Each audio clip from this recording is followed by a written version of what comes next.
Pak. Bersedia. Teman-teman sebelum belajar mereka kita berdoa menurut kepercayaan kita masing-masing. Berdoa dimulai.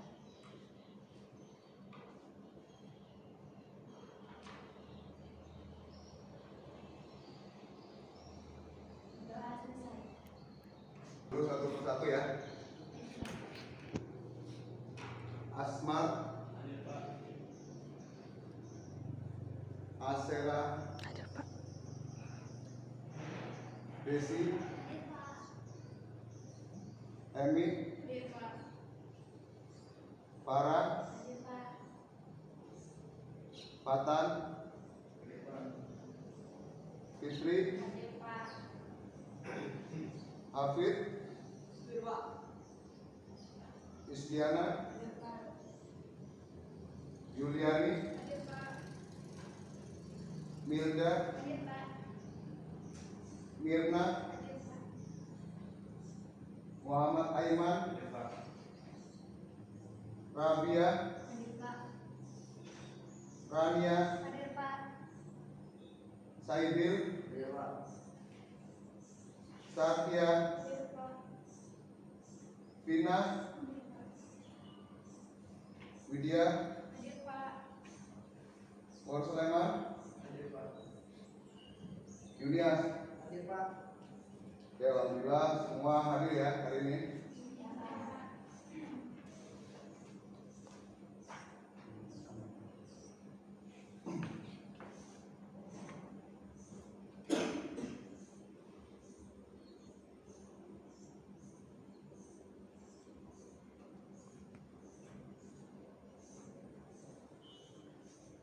Ya, diperhatikan, kita masuk ke materi selanjutnya. Nah, sebelum kita masuk ke materi, ayo kita menyemangati diri biar kalian lebih semangat. Kita menyanyikan lagu nasional Bangun Pemuda Pemudi ya. Silakan kalian semua berdiri. Ya, biar kita lebih semangat ya. Boleh di pinggir ya bersih nggak apa-apa, jadi tidak ada geraknya. Bersama-sama menyanyikan lagu biar lebih semangat.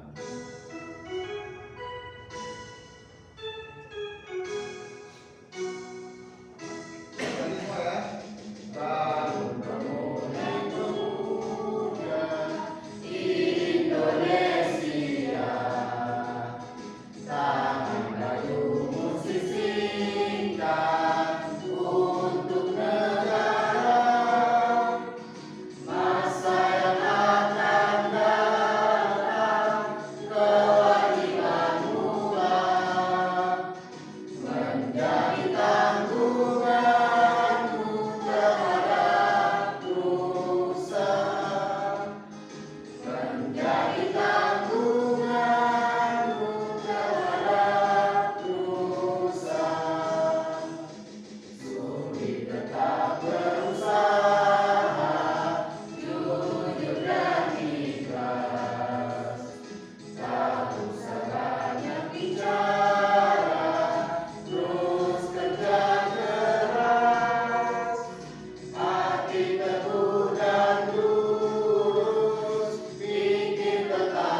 Biar kalian lebih semangat lagi menerima pembelajaran hari ini.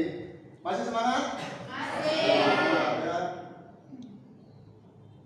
Nah, ini sebelum kita masuk ke materi pembelajaran hari ini, Bapak mau mengingatkan kembali, apakah kalian masih ingat materi-materi yang minggu lalu Bapak ajarkan?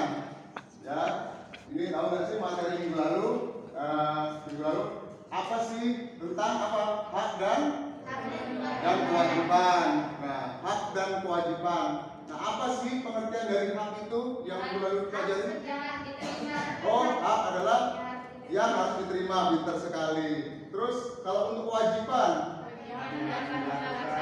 hal yang harus dilaksanakan.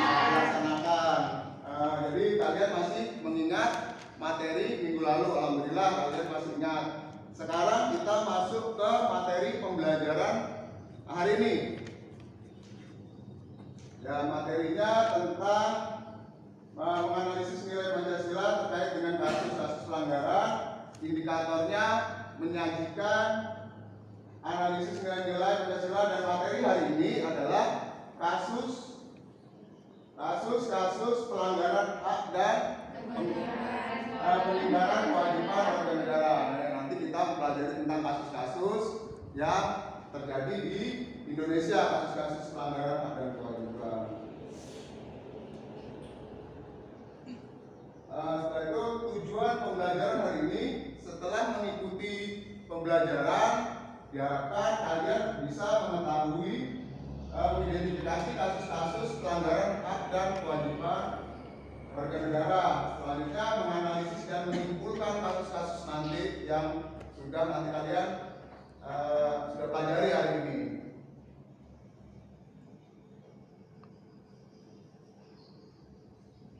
Ini kasus-kasus pelanggaran hak warga negara. Jadi ada 3. Nanti kita pelajari tentang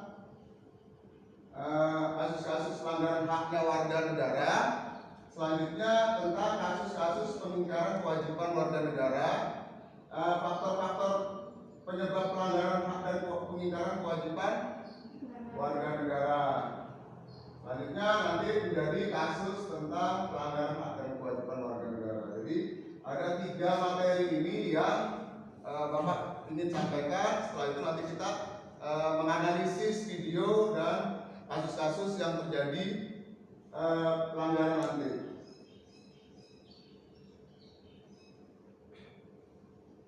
Nah, ini faktor-faktor penyebab pelanggaran hak dan pengingkaran kewajiban warga negara. Pertama, sikap egois. Ini sikap egois, sikap yang mau menangnya sendiri. Selanjutnya, rendahnya kesadaran terhadap peraturan. Nah, ini kan sudah pernah Bapak mencontoh, misalkan kalian di sekolah, oh ini aturannya tidak boleh memakai aksesoris, misalkan untuk laki-laki tidak boleh memakai aksesoris, gelang, kalung. Kalian memakai, terus ditegur sama guru. Jadi jangan menggunakan aksesoris untuk laki-laki, dan untuk yang perempuan aksesorisnya juga tidak boleh berlebihan. Nah, dalam peraturan tadi harusnya kalian mentaatin, jangan pada saat ada guru saja kalian takut, giliran tidak ada guru kalian memakai. Jadi ada dan tidak adanya guru atau pihak sekolah, kalian tetap taat peraturan. Selanjutnya, ketidaktegasan aparat penegak hukum. Nah, ini yang sudah terjadi pada saat ini ya, kasus-kasus kemarin tentang apa? Ya, brigadir itu sudah rekonstruksinya.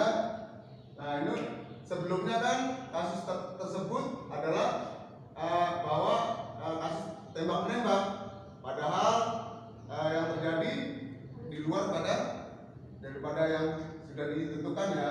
Padahal tersangkanya adalah Ferdi Sambo. Selanjutnya, minimnya sosialisasi peraturan dari pemerintah, penyalahgunaan kekuasaan, terjadinya krisis moral dan karakter bangsa, aparat hukum yang bertindak sewenang-wenang. Ya, biasanya untuk yang mempunyai jabatan tinggi baru hukum agak rendah, sedangkan untuk yang masyarakat yang bawah, kalau misalkan kena hukuman kena kasus, hukumannya sangat tinggi. Makanya ini negara kita ini sangat sulit untuk diprediksi. Hukum itu tumpul ke atas, kunci ke bawah. Selanjutnya,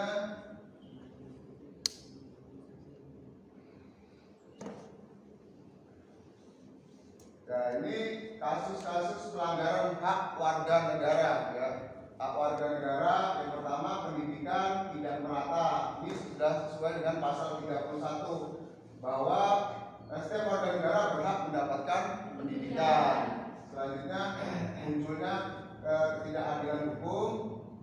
menciptakan kegaduhan di perpustakaan, padahal di perpustakaan adalah harus apa? Harus diam, harus tenang. Nah, tidak boleh misalkan membuat kegaduhan. Selanjutnya yang keempat, tidak mendapatkan kesempatan untuk memilih. Itu misalnya pada saat pemilu sudah 17 tahun punya KTP, kenapa nggak bisa memilih? Misalkan pemilihan OSIS, ketua OSIS, kok kenapa tidak bisa memilih?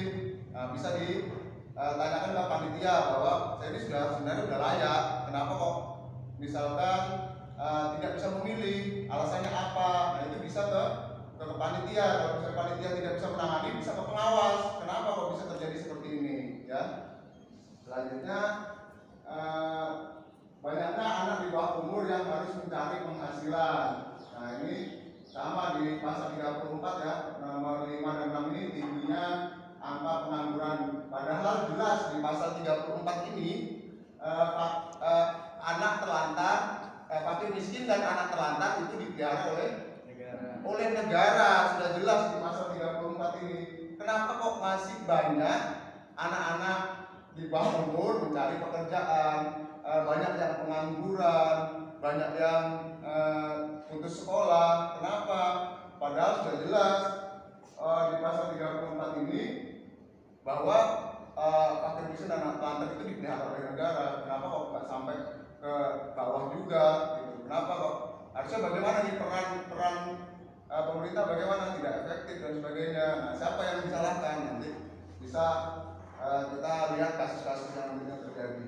Selanjutnya, tingginya angka pengangguran dari sudah pelanggaran hak cipta. Jadi kalau misalkan kalian menciptakan sebuah karya tulis, terus membuat lagu, itu misalkan kalian tidak bisa misalkan kok semena-mena diambil seperti Indonesia kemarin budayanya adalah reok Ponorogo, ya, terus diambil hak ciptanya atau diklaim sama negara Malaysia, betul kata Hafid, ya. Itu kenapa? Padahal itu hak kita sendiri. Sama seperti kita membuat lagu, susah payah membuat sampai berpikir keras, terus kok bisa teman atau orang lain yang membawakan lagu tersebut. Nah, itu juga melanggar hak kita. Ini adalah contoh salah satu kasus pelanggaran hak warga negara.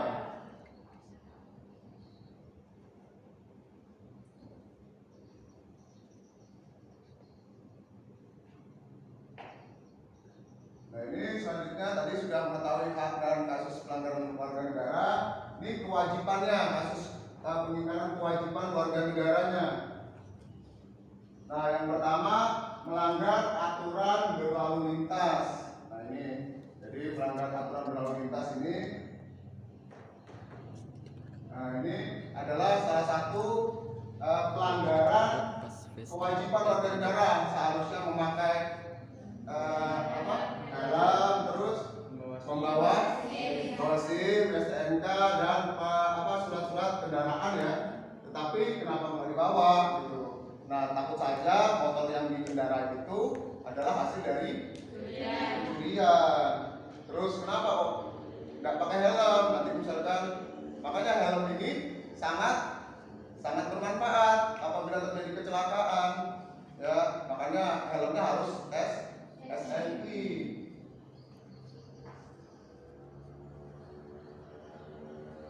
Tapi banyak kasus ya yang terjadi pelanggaran ini, ya.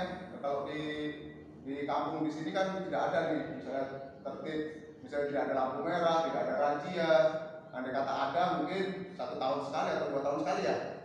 Iya. Nah, untuk pelanggaran lalu lintas ini mungkin susah, ya, untuk bisa ditertibkan karena di wilayah perkampungan. Selanjutnya, menghindari tugas menjaga keamanan lingkungan di pos kamling. Misalkan ada pas jaga nih tugasnya hari Senin Selasa, misalnya Saidil sama si Asmar, kok si Asmar tidak turun. Nah, alasannya apa? Kalau misalkan alasannya tidak masuk akal, itu sudah melanggar kewajiban warga negara. Wajibnya harus misalnya menjaga keamanan, kok tidak datang, ya. Ini ambil contoh saja Asmar, ya. Selanjutnya, unjuk rasa yang berakhir ricuh. Nah, ini sebenarnya unjuk rasa ini kalian bisa kok untuk unjuk rasa, bisa kok untuk mengaspirasikan pendapat kalian, suara kalian bisa. Karena kenapa? Di pasal 28 itu sudah jelas kemerdekaan berserikat berkumpul untuk mengeluarkan pendapat secara lisan maupun tulisan. Jadi setiap warga negara berhak untuk misalkan menyalurkan aspirasinya dalam bentuk apa? Demonstrasi boleh. Siapa yang melarang itu? Itu tidak ada yang melarang. Itu sudah jelas pada pasal itu. Tetapi sesuai dengan aturan. Gimana Pak aturannya? Kalian harus lapor dulu ke pihak keamanan yang berwajib untuk misalkan melaksanakan aksi ini pada tanggal berapa, jam berapa, siapa ketuanya, itu sudah jelas. Jadi mau aksi apa, nah itu sudah jelas. Nah tetapi biasanya kalau saya unjuk rasa yang berakhir ricu, hal-hal yang tidak diinginkan yang terjadi, misalkan ada orang lain yang ikut demo, yang ingin membuat ricu, ingin membuat kegaduhan, nah itu. Selanjutnya tidak membayar pajak. Ini harus wajib wajib pajak. Dari 3 materi tadi, materi yang Bapak sampaikan ini, silakan ada yang bertanya tidak? Pak. Ya silakan Habib. Ya. Kenapa Pak yang tentang minimnya tingginya angka pengangguran itu Pak? Jika penyebabnya itu Pak? Nah, tingginya angka pengangguran itu yang ditanyakan Habib ya. Diperhatikan tingginya angka pengangguran kenapa? Karena pemerintah tidak menyediakan atau menyiapkan lahan pekerjaan bagi orang-orang yang setelah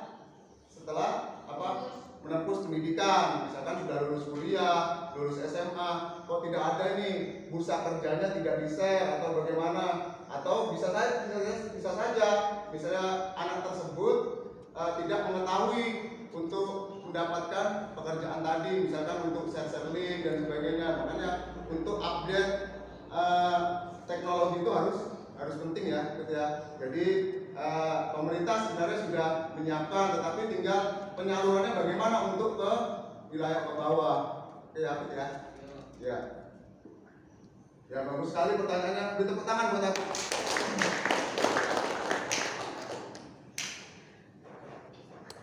Selanjutnya ini sudah selesai materi kita. Ada pertanyaan lagi? Ya. Untuk menghindari terjadinya Pelanggaran ya. yang itu. Oh ya, kericuhan. Oh ya, ini unjuk rasa yang berakhir ricu dia. Biar bagaimana cara untuk menghindari ini. Nah ini sebenarnya kalian kan tidak masalah untuk unjuk rasa atau mengaspirasikan pendapat, itu tidak apa-apa. Tetapi bagaimana biar tidak ricu. Nah ini harus anggotanya atau kelompoknya yang unjuk rasa, misalkan kamu dalam satu kelas ini harus mengetahui siapa ketuanya, koordinatornya siapa. Jadi di luar daripada kelas atau orang lain yang ingin bergabung untuk unjuk rasa itu ditahan dulu atau dijauhkan, karena orang lain bisa membuat provokator, ya, membuat kegaduhan. Nah, bisa saja bisa jadi itu yang pertama. Selanjutnya yang kedua bisa keinginannya tidak disampaikan, tidak tersampaikan, tidak diinginkan, ya. Kenapa misalkan, oh ini kenapa kok jalanan di kampung kami rusak terus, tetapi tidak ada perbaikan. Jadi ya makanya itu harus demo, dan hasil demo tadi bagaimana, hasil unjuk rasa tadi bagaimana biar tidak ricuh warga di sekitar Bumi Jaya ini, ya. Jadi itu ya. Jadi menghindari hal-hal seperti itu dan tetap koordinasi dengan pihak keamanan. Yang jelas itu pasti pihak keamanan harus mengetahui. Kalian tidak bisa unjuk rasa kalau pihak keamanan tidak mengetahui. Ya, kalian dibubarkan, itu bisa saja itu perusakan. Ya tidak bisa, tidak boleh misalnya berkumpul atau unjuk rasa, tidak bisa kalau misalnya pihak berwajib tidak mengetahui. Oke ya, cukup ya. Ya. Nah ini selanjutnya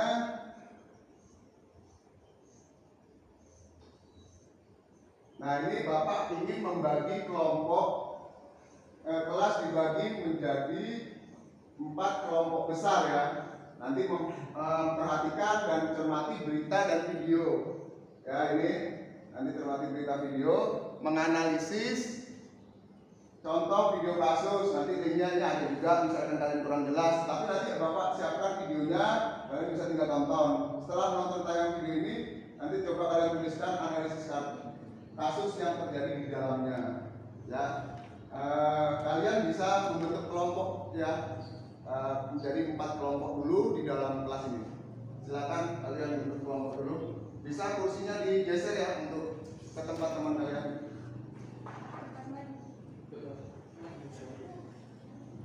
Ayo gabung, boleh gabung ya.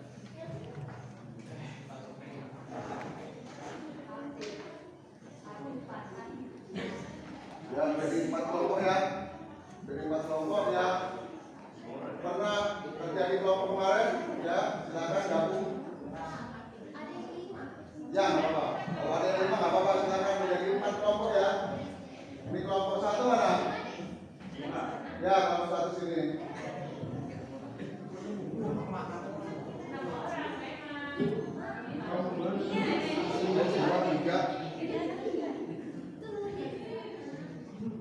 Ya 4 kelompok ya, 4 kelompok. Ya bisa digeser kursinya, bisa diangkat. Ya ini pas nanti. 1, 2, 3, 4, 5. Ini masih 4. Ya bisa bergabung di sini yang kelompok ya. Nah, ya terbentuk ya kelompok 1. Karena kelompok 1 ya, kelompok 1 di kelompoknya Saidil ya. Jadi ketuanya Saidil ya. Kelompok 2 ketuanya siapa? Kami kelompok Juliani, Pak. Juliani. Loh, kelompok 1 ini ya sudah ya. Kelompok berapa? Kelompok 1, kelompok 2. Kelompok 2 siapa ketuanya? Aiman. Kelompok 3? Oh ya, kelompok 3 siapa ketuanya? Ya. Kelompok 4. Ya, baik, Farah.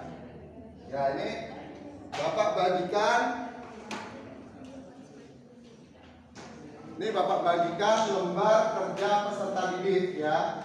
Jadi di lembar ini kalian nanti menganalisis video ini dan pertanyaannya dan petunjuk pengerjaannya sudah ada di lembar kerja peserta didik ini. Kalian jadi tinggal mengerjakan saja. Nanti diamati nih videonya bersama-sama teman kalian kerjakan bersama-sama di sini. Setelah kalian mengerjakan, nanti kalian mempresentasikan di depan. Nanti ada tanya jawab. Dan itu penilaiannya Bapak nilai melalui lembar penilaian Bapak. Nanti ada penilaian sikap, pengetahuan dan keterampilan. Ini kelompok 1.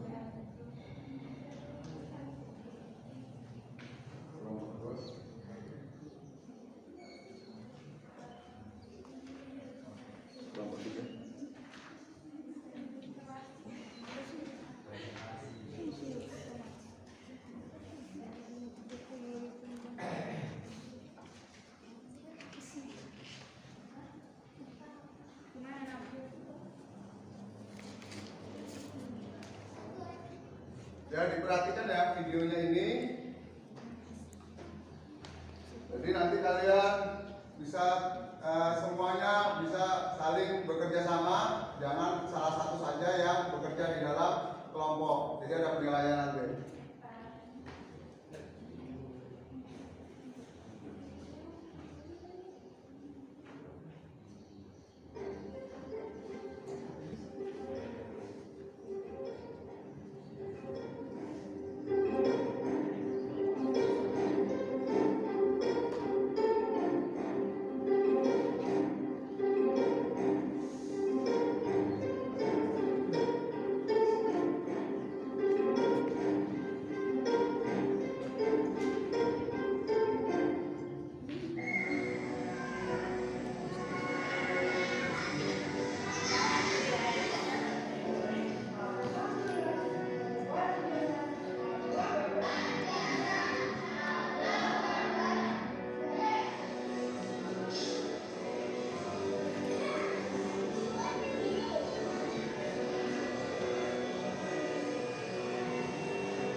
beres 2 tahun, pandemi mengguncang dunia.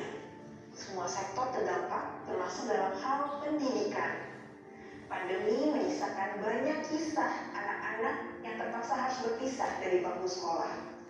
Sejumlah alasan menyebabkan mereka putus sekolah. Simak ulasan selengkapnya di Berkas Kompas. Jangan digoyang-goyangkan.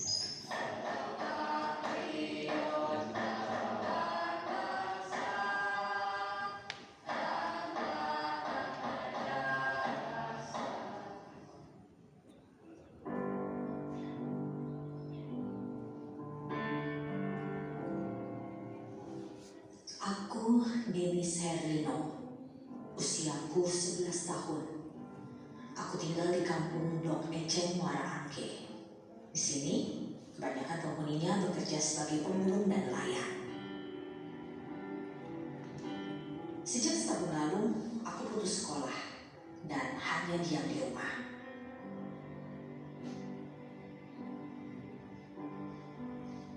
Bapakku buruh serabutan. Penghasilannya tidak menentu. Ibuku biasanya berdagang tahu tempe, tapi kadang berhenti, tergantung stok tahu tempe di pasar. Papa belum membuat keluargaku susah. Sebelum virus corona datang, kami pun sudah kekurangan uang. Lagi belum beli kopi juga susah sama penghasilan. Kadang ada, kadang enggak. Kadang di rumah sampai nganggur 10 hari. Dan ada yang manggil ibu, gitu aja. Anak 4, rumah mangkrak. Hari-hari ya sering dapat pendapatannya kurang.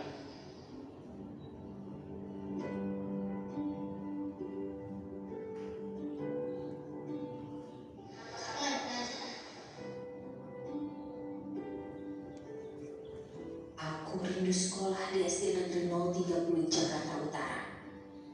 Meski rasanya mustahil aku sekolah lagi, karena pembelajaran jarak jauh butuh telepon pintar untuk belajar.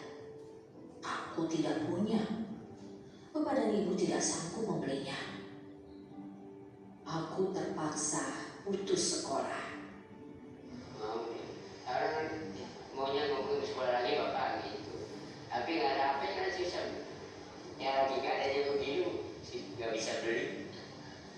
Kontrakannya dia belum kebayar. Saya, anak seperti Denis harus putus sekolah.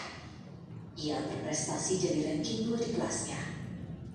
Denis masih menaruh asa bisa sekolah lagi, supaya cita-cita jadi pemadam kebakaran bisa terlaksana. Pengennya saya sih anak saya biar satu anak sekolah itu biar tinggi sekolahnya, biar pintar, biar dia ada kegiatan, biar masa depannya biar mikir sendiri. Kalau udah sekolah lagi kan saya senang. Udah begini kan kasihan ngeliatnya kalau nggak sekolah. Teman-teman sekolah dia enggak. Saat berhenti sekolah, Denis tak pernah lagi mendapat siraman ilmu pengetahuan. Dia hampir ikut kakaknya bekerja, namun dilarang bosnya karena masih di bawah umur. Kini, waktunya banyak dipakai mengasuh adik dan bermain bersama teman-teman di sekitar rumah. Sebagian besar dari mereka juga putus sekolah. Paling ngaji sholat udah pulang sholat di rumah. Di Indonesia, lebih dari 80.000 anak mulai dari tingkatan sekolah dasar hingga atas putus sekolah sepanjang tahun 2020. Jawa Barat di posisi pertama dengan jumlah murid putus sekolah nyaris menembus 11.000 anak. Selama pandemi ini banyak sekali dampak negatif yang kita alami, khususnya untuk bidang pendidikan. Sebagai contoh saja, anak-anak yang putus sekolah untuk anak SD saja ini meningkat 10 kali lipat dibanding tahun 2019. Banyak sekali tekanan dari orang tua, khususnya tekanan ekonomi yang memaksa mereka untuk mengajak anaknya bekerja. Susenas mencatat, jutaan anak Indonesia mesti angkat kaki dari bangku pendidikan. Ada ragam faktor pencetus mengapa para anak bangsa tak lagi bersekolah. UNICEF menyebut pandemi menyulut angka putus sekolah naik, terimbas dampak sosial ekonomi selama pagebluk. Setelah pandemi terjadi, boleh dikatakan proporsi anak yang terpaksa putus sekolah karena faktor ekonomi itu hampir 2 kali lipat. Jadi kalau berdasarkan data UNICEF sebelum pandemi ada sekitar 38% anak dan remaja yang terpaksa putus sekolah karena faktor ekonomi. Setelah pandemi persentasenya yang kami lihat itu 70% anak yang terpaksa putus sekolah karena faktor ekonomi. Jaringan Pemantau Pendidikan Indonesia (JPPI) juga menerima sejumlah laporan dari masyarakat soal kasus anak putus sekolah di saat pandemi. Faktor ekonomi jadi biang keladi. Yang banyak itu yang mereka tidak bisa bayar sekolah. Pandemi ini ekonominya, keluarganya terdampak, maka mereka tidak bisa melanjutkan ke sekolah. Kelanjutan dari itu, mereka ada faktor mereka harus bekerja. Orang tuanya di PHK misalnya, mau nggak mau karena usahanya seret ketika pandemi, maka anak bekerja. Hilang akses pendidikan membuat sejumlah anak terpaksa bekerja, meski dalam hati keinginan menggapai cita terus menyala.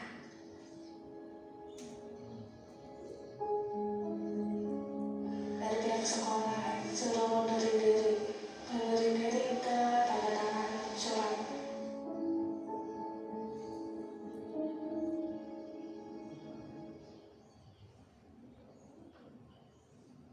Ya, jadi kalian menyelesaikan tugas di kelompok itu dulu. Bapak kasih waktu 20 menit ya dari sekarang. Setelah itu nanti dipresentasikan ya. Silakan kalian kerjakan per kelompok masing-masing dan kerjasama bersama-sama dengan temannya.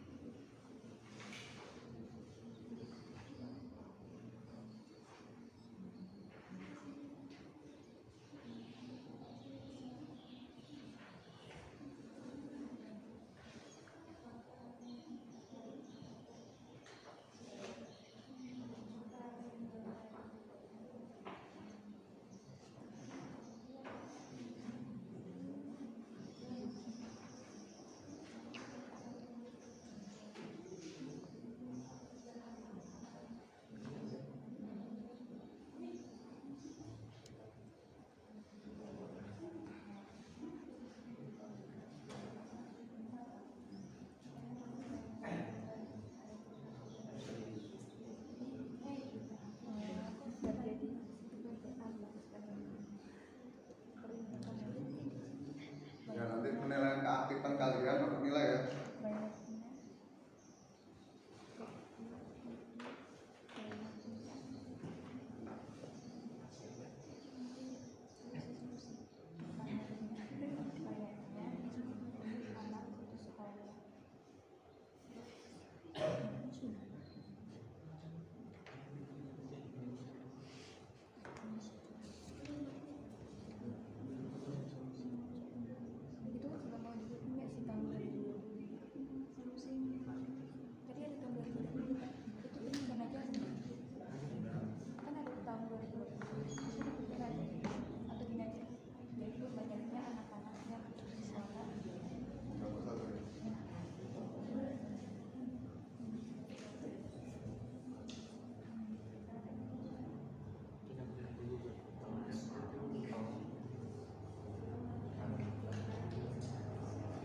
Apabila ada pertanyaan bisa ditanyakan ke Bapak ya untuk soal-soalnya, dan ada kendala silahkan ditanyakan ke Bapak. Ya. Ya. Jadi ada 3 ya pertanyaannya. Ya.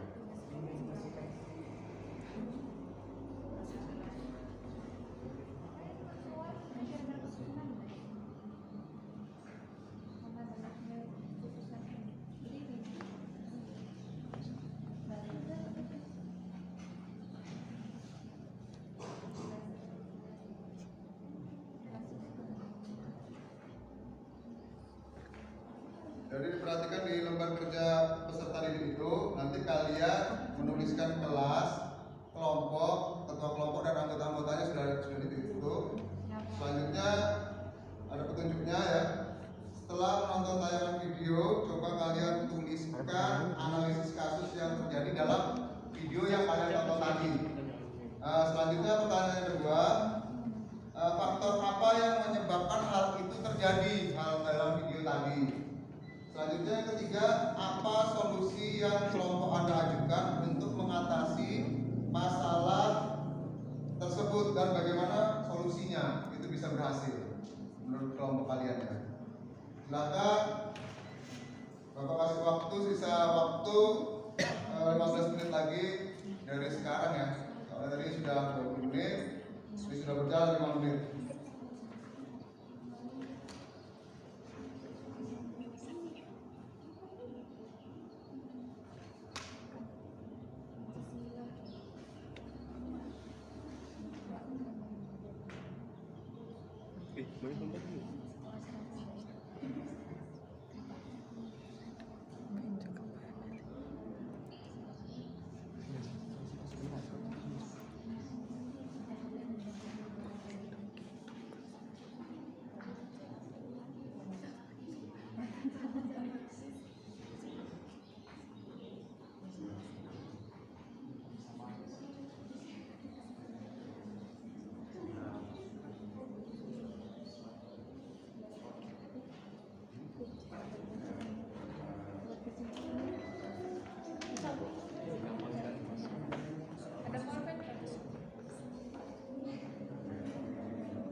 Gimana kelompok sebentar lagi udah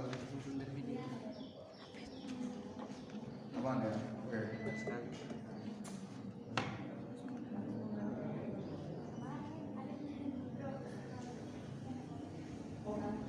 Ya kalau misalkan kalian kurang paham bisa lihat di link yang Bapak kirim ya, ini ada linknya.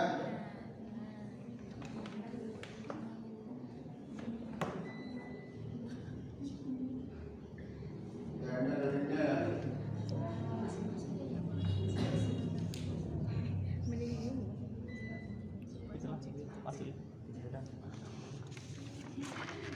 Itu kebuatan. Oke. Waktu masih ada 10 menit lagi. Tidak terjadi.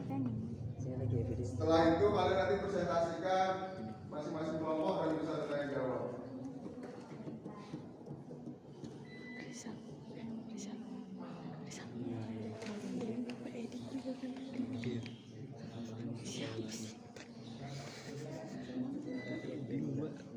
Konsepnya di bawah. Tiga. Mana kelompok tiga? Ya, sudah bagaimana? Tidak satu lagi. Ya, kelompok empat. Ya, ya. Aku baca sekarang atau nanti?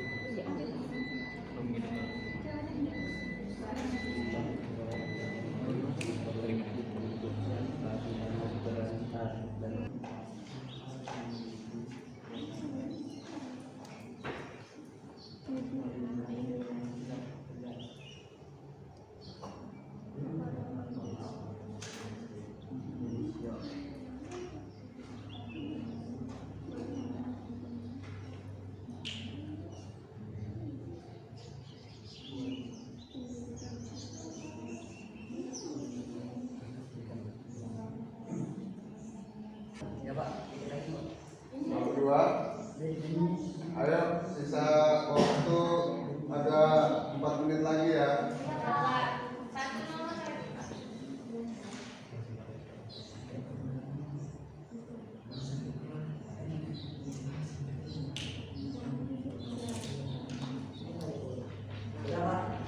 Ya, tunggu temennya yang lainnya.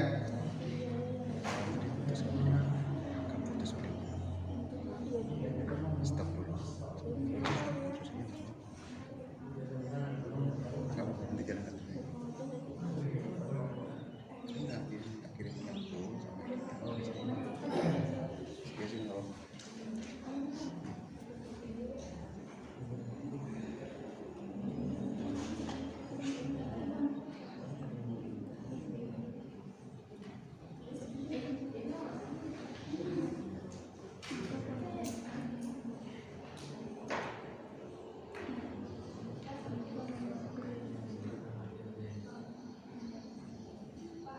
Ya, sudah selesai kelompok 1, sudah selesai kelompok 2, sudah kelompok 3, sudah sisa 4, kelompok 4. Bagaimana kelompok 4? Waktu sisa 2 menit lagi ya. Ya sedikit lagi, kita tunggu sebentar.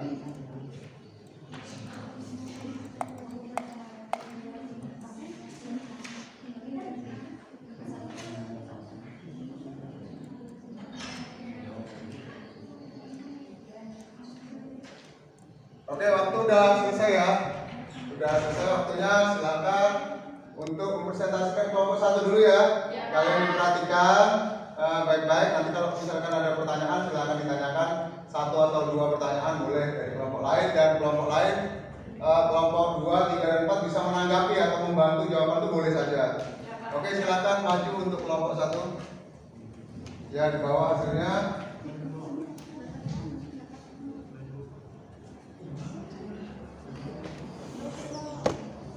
Ya, silakan.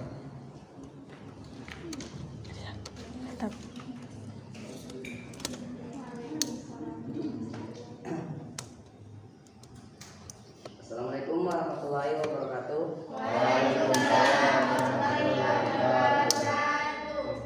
Kenalkan, kami dari kelompok 1.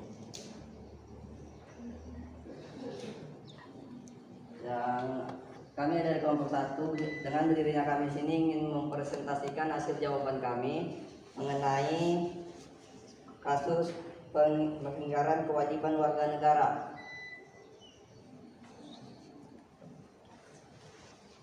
Kasus yang terjadi dalam video yaitu putus sekolah. Faktor yang menyebabkan putus sekolah yaitu faktor ekonomi. Apalagi setelah pandemi COVID-19, angka putus sekolah semakin tinggi. Banyak penyebab anak putus sekolah yaitu 1. Tidak memiliki biaya karena orang tua tidak bekerja. Harus membantu orang tua bekerja. 3. Pembelajaran daring terlalu lama. Kecanduan game online. 5. Lingkungan pergaulan. 6. Lingkungan pergaulan. 7. Masalah keluarga. 8. tingkat anak. Faktor yang menyebabkan angka putus sekolah yaitu semakin tinggi faktor ekonomi. Semakin tingginya faktor ekonomi. Ya, terus lanjutkan.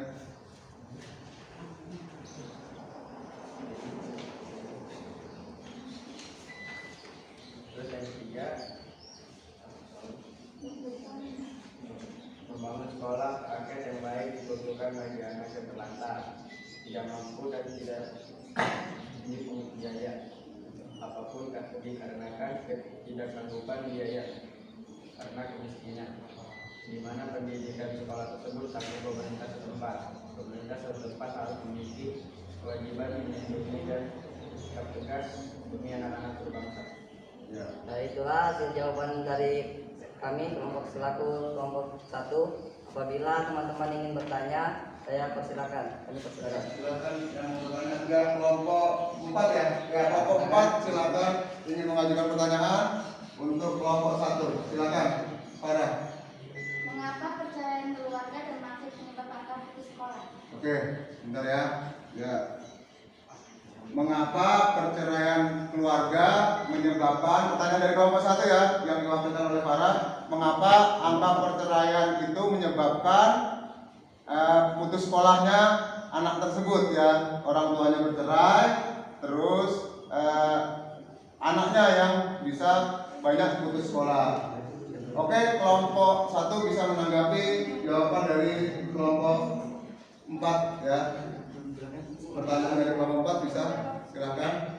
Karena terpisahnya dua insan, seorang suami istri yang mengakibatkan anaknya galau, kurang kasih sayang, sehingga dia berpikir terus mau sekolah atau tidak sampai dia stres, dan itulah mungkin. Ya, menurut kelompok 1 yang dikatakan Asmar bahwa kurang kasih sayangnya kedua orang tua mengakibatkan anak tersebut bisa stres, tidak ingin sekolah atau di rumah saja. Nah, itu salah satunya. Kelompok lain bisa menambahkan? Kelompok lain, kenapa sih orang tua yang bercerai mengakibatkan anak tersebut, orang tua yang bercerai, anak tersebut bisa putus sekolah? Bisa yang lain? Ya, nah ini di keaktifan teman-teman kalian ini yang Bapak nilai ya dari kelompok 3. kelompok 3, silakan. Mengapa? Apa tadi pertanyaannya? Kenapa perceraian orang tua mengakibatkan putus sekolahnya anak tersebut? Mungkin dari faktor biaya, Pak. Karena kalau orang tua berpisah kan pasti punya kayak terbagi gitu, Pak, biayanya untuk keluarga masing-masing. Jadi anak yang dari hasil anak karena perceraian tersebut biayanya itu kurang, Pak. Ya. Karena orang tuanya Karena berpisah. Ya, jadi menurut kelompok berapa kelompok? Kelompok 3 membantu untuk kelompok 1 tadi.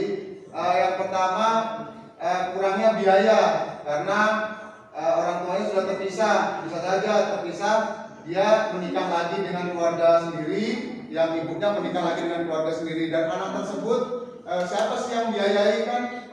Bingungkan. Misalkan orang tuanya bisa saja membiayai anak tersebut, tetapi tidak sepenuhnya karena sudah berpisah atau bercerai. Ya, itu jawaban yang kedua. Yang pertama tadi kurang kasih sayangnya membuat anak tersebut jenuh atau merasa menyelesaikanlah buat apa juga sekolah, ya, karena tidak ada kasih sayang kedua orang tuanya karena berpisah, pikirannya kacau.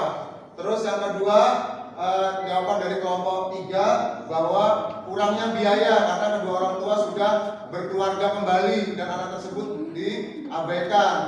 Ada lagi menambahkan kelompok 1? Cukup? Ada lagi pertanyaan? Boleh? Silakan. Ada pertanyaan lagi, satu lagi ya. Ya, melaju untuk melanjutkan ke kelompok 2. Satu lagi pertanyaan. bagaimana cara menghindarinya anak kecanduan game online? Ya, pertanyaan untuk kelompok 1 ini dari kelompok berapa? Kelompok 2. Bagaimana sih cara mengatasi kecanduan game online? Nah, ini bagaimana nih? Ya, baik, saya akan menjawab pertanyaan dari kelompok 2. Ya, cara menghindari kecanduan main game, harusnya orang tua menegaskan agar tidak sering-sering menggunakan handphone dan mengarahkan untuk belajar daripada dipakai main game. Ya. Membatasi waktunya. Ya. Kayak membagi waktu belajar sekian, waktu bermain game sekian, waktu istirahat sekian. Jadi Ya. bisa membagi agar tidak kecanduan bermain game. Ya, untuk kelompok 1 sudah bagus sekali ya, karena bagaimana sih cara untuk mengatasi anak bermain game? Orang tua membatasi anak tersebut untuk bermain game. Ini waktunya belajar, waktunya bermain game.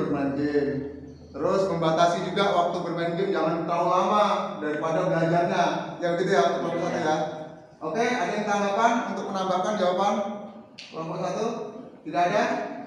Oke, ditutup kelompok 1. Baiklah, sekian hasil presentasi dari kami. Kurang lebihnya kami mohon maaf. Wassalamualaikum warahmatullahi wabarakatuh. Waalaikumsalam warahmatullahi wabarakatuh. Oke, tepuk tangan kelompok 1. Terima kasih. Lanjutkan kelompok 2. Ya.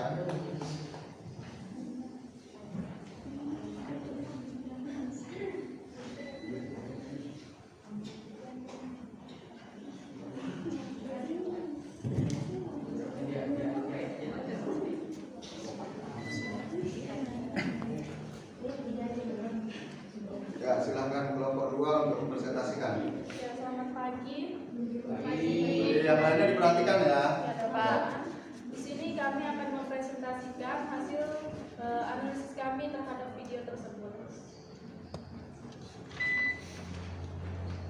Jawaban yang pertama yaitu banyaknya anak-anak yang putus sekolah di masa COVID-19 tahun 2020 dan orang tua tidak memiliki pekerjaan yang layak untuk menyekolahkan anaknya dan faktor kurangnya ekonomi. Yang pertama, kecanduan game online. Yang kedua, malas. Yang ketiga, harus membantu orang tua bekerja. Yang keempat, lingkungan pergaulan. Yang kelima, masalah keluarga.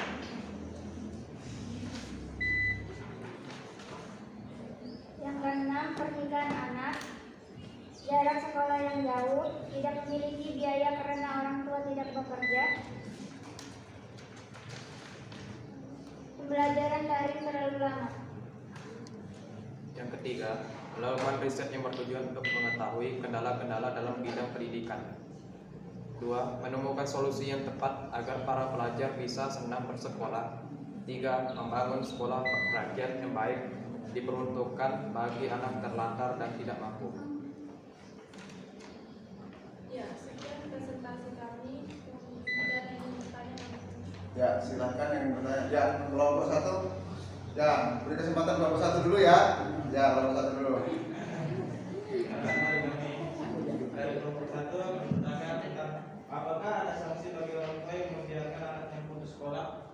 Ya, pertanyaannya dari kelompok 1, apakah ada sanksi dari orang tua ya? Ya, apakah ada sanksi kepada orang tua yang anaknya putus sekolah? Ya. Karena menyekolahkan anak adalah kewajiban orang tua. Ya, karena kewajiban anak di sekolah itu adalah kewajiban dari orang tua. Ada lagi? Ya. Ya, sanksinya apa bagi orang tua yang tidak menyekolahkan anaknya ya? Ya, menurut kalian saja sanksinya apa? Ada lagi? Dibantu dengan kelompok lain? Ada? Ada, silakan membantu temannya.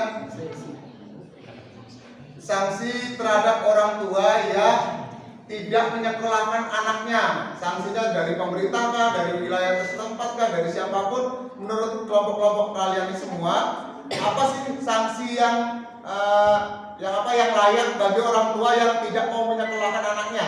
Menurut kalian bagaimana? Sanksinya apa? Menurut kalian apa? Ya, ada teman ya. Silakan kelompok berapa? Ya, kelompok 4. Mungkin dalam pemerintah sanksinya itu tidak bisa orang tua itu tidak bisa mendapatkan sanksi dari pemerintah karena mungkin orang tua tersebut tidak memiliki biaya untuk mencukupi anaknya untuk sekolah. Mungkin karena faktor ekonomi makanya anaknya itu tidak disekolahkan. Gitu. Ya, mungkin dari pemerintah. Oke, beri tepuk tangan dulu kelompok 4 ya. Mungkin pemerintah tidak memberikan sanksi secara tegas atau langsung dalam aturan. Tetapi apa tadi? Tetapi kembali ke orang tua lagi ya. Karena kembali ke orang tua karena kewajiban menyekolahkan anak itu sangat penting ya. Berarti edukasi atau pendidikan orang tuanya sangat minim karena pendidikan itu sangat penting ya. Bisa mengangkat harkat martabat manusia. Semakin tinggi pendidikannya berarti semakin derajatnya semakin tinggi. Oke, cukup ya? Ya, gitu. Ya, sekian presentasi dari kami.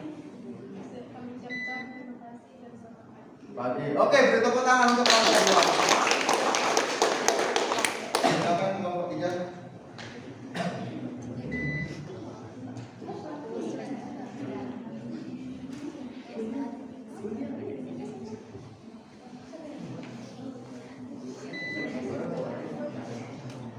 Ya. Assalamualaikum warahmatullahi wabarakatuh. Waalaikumsalam warahmatullahi wabarakatuh. Dan selamat pagi. Perkenalkan kami dari kelompok 3 ingin mempresentasikan kelompok kami. Yang pertama yaitu analisis dari video yang ada, yaitu setiap warga negara Indonesia berhak mendapatkan hak asas pendidikan karena negara wajib mencerdaskan kehidupan bangsa. Tetapi nyatanya masih banyak anak yang tidak mendapatkan pendidikan tersebut. Kedua, faktor apa yang menyebabkan hal itu terjadi? Yang pertama, tidak memiliki biaya karena orang tua tidak bekerja. Yang kedua, harus membantu orang tua bekerja. Ketiga, pembelajaran daring terlalu lama. Keempat, kecanduan game online. Kelima, lingkungan pergaulan. 6, masalah keluarga. 7, pernikahan anak. 8, perceraian keluarga. 9, jarak sekolah yang jauh. 10, lingkungan pergaulan. Dan terakhir, malas. Solusi untuk mengatasinya meningkatnya putus sekolah dengan memberikan edukasi kepada orang tua bagaimana pentingnya pendidikan bagi seorang anak. Bagi orang tua yang tidak memiliki biaya yang cukup untuk membiayai sekolah, maka pemerintah bisa membantu biaya tersebut. Jika ada pertanyaan yang teman-teman ingin sampaikan, kami persilahkan. Ya, beri kesempatan kelompok ini dulu ya. Nanti setelah itu baru kelompok 4. Oke, kelompok berapa? Ya, kelompok 2 silakan. Cara menghindari pernikahan anak. Ya, pertanyaan dari kelompok 2, bagaimana sih cara menghindari pernikahan terhadap anak? Bagaimana sih? Ya.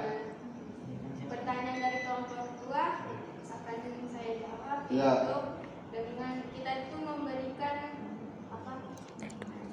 kayak nasihat kepada anak kita, kepada Ya, selanjutnya. anak, kita tuh menjelaskan bahwa pernikahan di bawah umur itu resikonya terlalu tinggi, apalagi bagi perempuan. Terus emosinya juga, kalau kita menikah di bawah umur itu emosinya belum bisa dikontrol karena pikirannya belum tentu berpikir dewasa.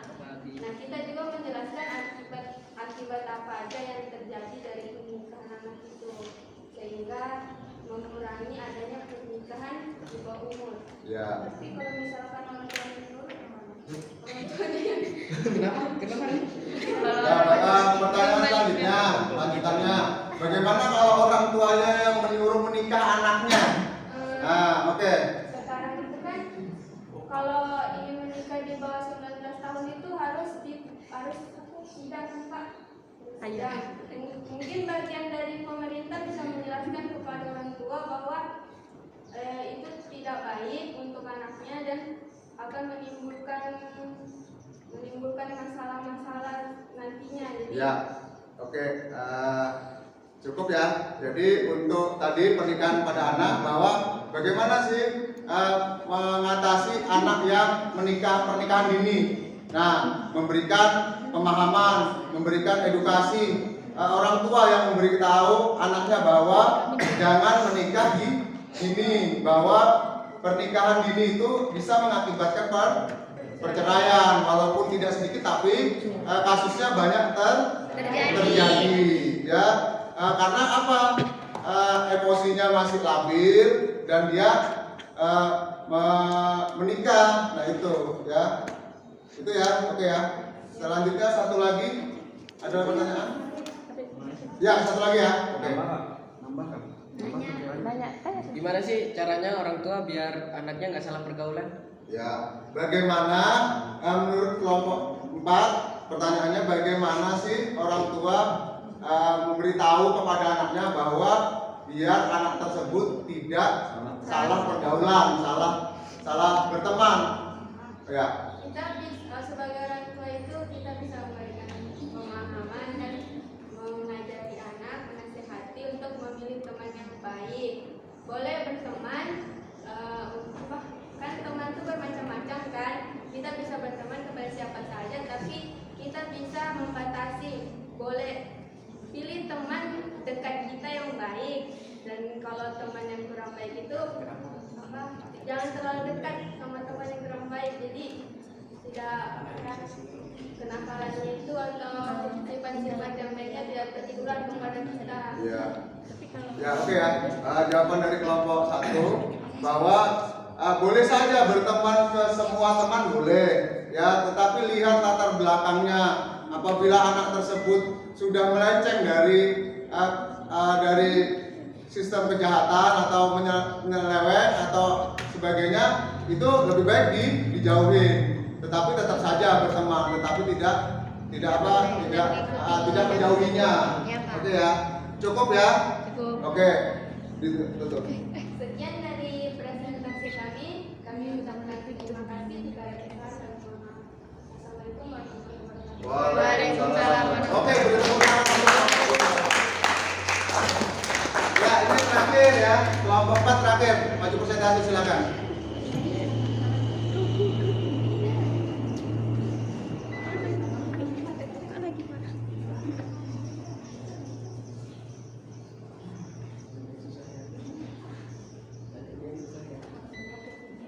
Ya, silakan dimulai. Assalamualaikum warahmatullahi wabarakatuh. Yang terhormat Bapak Eko selaku guru mata pelajaran PKN dan teman-teman yang sudah hadir pada hari ini. Perkenalkan, kami dari kelompok 1 ingin mempresentasikan hasil diskusi kami tentang kasus-kasus pelanggaran hak dan pengingkaran kewajiban warga negara. Perkenalkan, nama saya Farah Zikin, saya Fitri Ramadhani, saya Widya Diksi.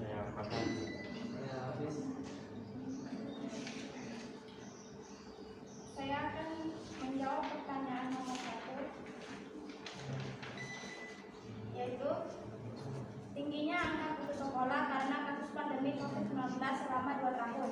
Banyaknya anak yang berpisah dari bangku sekolah dan karena faktor ekonomi keluarga. Jawaban untuk nomor 2 yaitu tidak memiliki biaya karena orang tua tidak bekerja, harus membantu orang tua bekerja, pembelajaran daring terlalu lama, kecanduan game online, masalah keluarga, pernikahan anak, lingkungan pergaulan, perceraian keluarga, malas, yang terakhir jarak sekolah yang jauh. Jawaban nomor 3 yaitu solusinya adalah pemerintah harus lebih memperhatikan warga atau masyarakat yang kurang mampu terhadap anaknya untuk sekolah dengan memberikan beasiswa dan bantuan sekolah gratis. Ada beberapa solusi untuk mengatasi masalah putus sekolah, yaitu yang pertama membebaskan biaya sekolah, yang kedua membangun sekolah di daerah-daerah terpencil, ketiga memberikan edukasi kepada orang tua bahwa pendidikan itu sangat penting bagi anaknya. Supaya solusi itu berhasil, maka harus dilakukan dengan konsisten dan diawasi dengan pelaksanaannya. Oke, itu presentasi dari kelompok 3. Sekian presentasi dari kelompok 4. Apabila ditanyakan, silakan. Ya, cukup satu-satu ya. Ya, kelompok 1, silakan.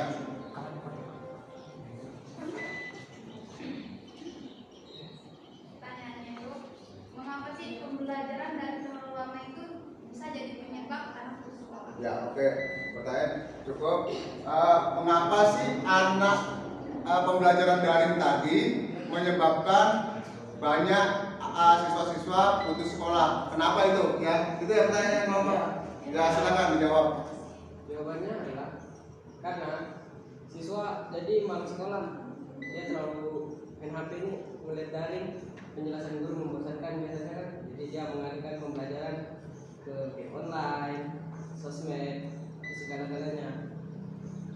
Ya, itu pertanyaan dari jawaban dari kelompok 4 bahwa pembelajaran daring itu membutuhkan waktu yang lama di dalam rumah saja, terus sangat membosankan bagi siswa. Ada lagi tanggapan yang lain?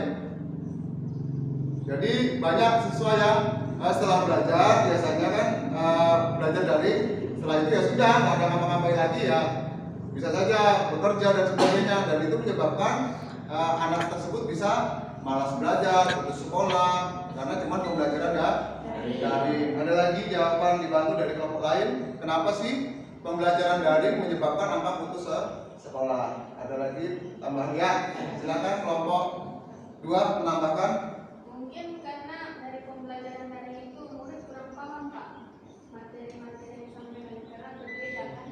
Ya, untuk tanggapannya bagus sekali tambahannya dari kelompok 2. Jadi pembelajaran dalam daring tadi bisa apa tadi kurang memahami siswa tersebut karena melalui daring bisa saja jaringan sinyal rusak, jaringan jelek dan sebagainya. Jadi siswa kurang paham dan siswa kurang memahami materi-materi yang disampaikan oleh guru. Oke, presentasi hari ini cukup sampai di sini ya. Oke, diakhiri. Sekian presentasi dari kelompok 4. Kurang lebihnya mohon dimaafkan apabila ada kesalahan. Wassalamualaikum warahmatullahi wabarakatuh. Waalaikumsalam warahmatullahi wabarakatuh. Oke, beri tepuk tangan untuk kelompok 4.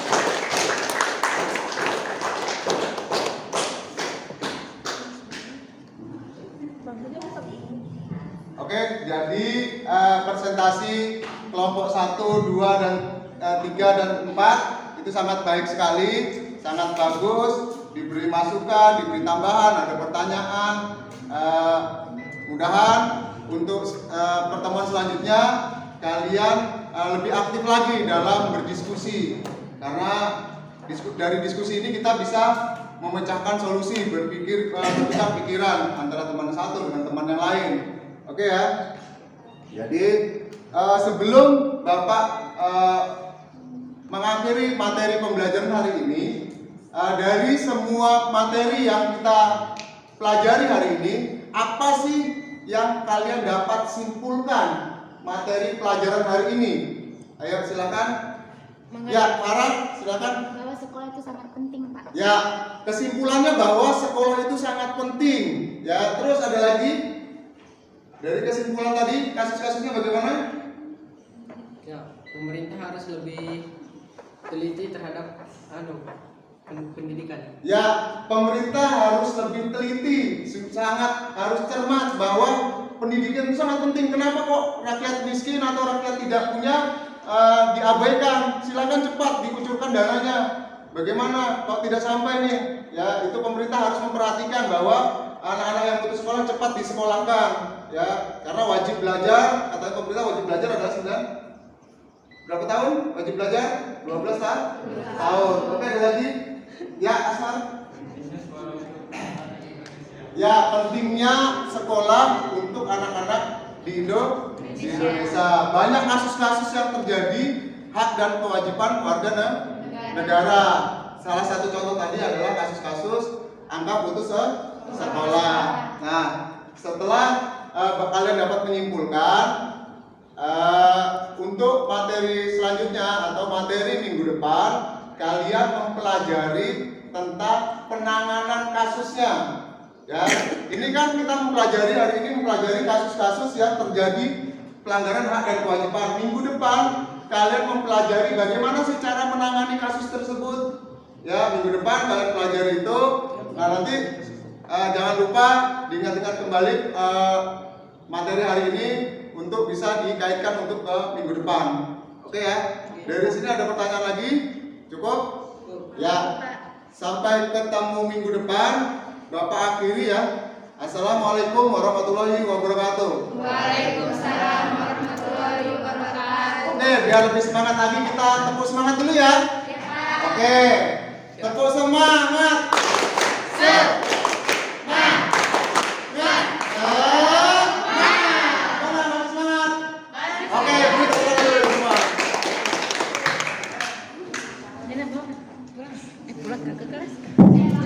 Oke, dikumpulkan ya, kumpulkan itu lembar kerjanya tadi, silakan dikumpulkan kembali. Ya, nah ini hasil kerja kalian, nanti Bapak nilai sebagai lembar kerja kalian kelompok 1, 2, 3, 4. Oke, sudah selesai, silakan.